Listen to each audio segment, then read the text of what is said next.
This is a reject, and it's a reject because it has some apparent cracks or separation here, and that's because I had a slight amount of cooling with my fan.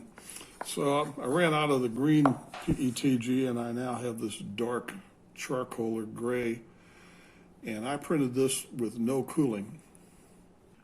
PETG prints 40 to 50 degrees centigrade higher than PLA, and it has a lot of stringing. You can see the stringing in here. I come in here with a needle nose, and I get hold of as many of these strings as I can get out of here with a reasonable amount of effort.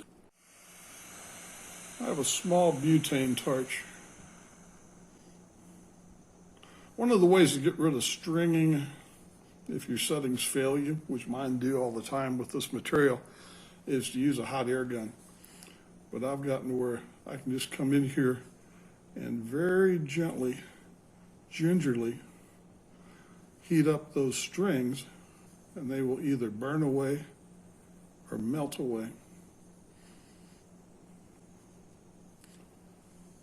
I'm sure the safety police will have some comment about this.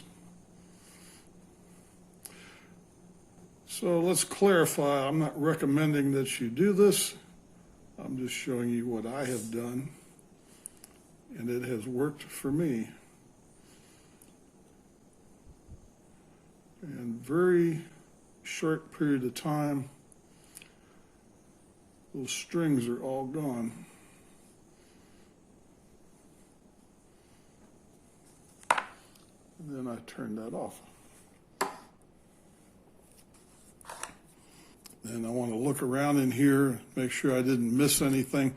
One thing I do not want is a bunch of string and stuff going into my gas can, which will end up in the mower and will be plugging up a filter or a fuel line.